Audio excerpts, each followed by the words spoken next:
Pemimpin veteran DAP Lim Kit Siang mencadangkan agar dua calon Perdana Menteri daripada dua gabungan iaitu Pakatan Harapan dan Perikatan Nasional membentuk satu kabinet perang dengan kedua-duanya memegang jawatan Perdana Menteri dan Timbalan Perdana Menteri. Ahli Parlimen Iskandar Puteri itu tidak menyatakan sebarang nama secara khusus, tetapi dua calon utama untuk jawatan Perdana Menteri yang kini kosong ialah Naib Presiden UMNO Ismail Sabri Yaakob dan Presiden PKR Anwar Ibrahim. Dipercayai Ismail kini mendahului dengan sokongan 114 ahli parlimen dengan Anwar disokong 105 ahli parlimen yang di-Pertuan Agong dalam proses mengesahkan sokongan diterima Ismail. Sekiranya hanya ada dua nama untuk jawatan Perdana Menteri, seorang boleh dilantik sebagai Perdana Menteri dan seorang lagi sebagai Timbalan Perdana Menteri untuk membentuk kabinet perang yang melibatkan semua kuasa politik di parlimen untuk memerangi perang melawan penularan wabak penyakit berbahaya sebelum PRU15 dalam masa 18 bulan. Kabinet perang tersebut perlulah mencerminkan perpaduan parlimen untuk mengubah nasib negara kita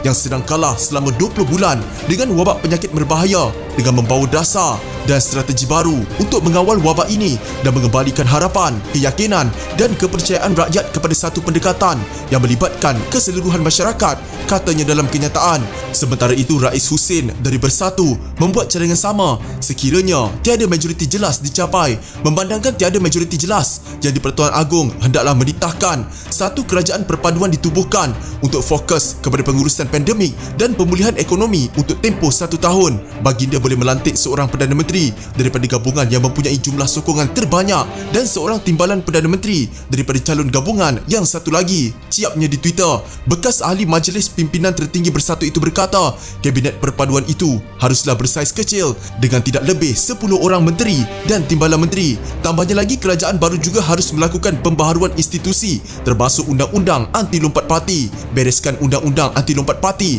dalam masa setahun itu dan berhenti berjual beli ahli parlimen serta kejatuhan kerajaan yang kerap melalui kata. Kemudian bersiap sedia untuk bersaing dengan saksama dalam PRU15 tanpa mana-mana gabungan mendapat kelebihan kerana menyandang kuasa pemerintah. Katanya, majoriti mudah memerlukan sokongan 111 ahli parlimen. Kini terdapat 220 ahli parlimen di Dewan Rakyat dengan 2 kerusi kosong.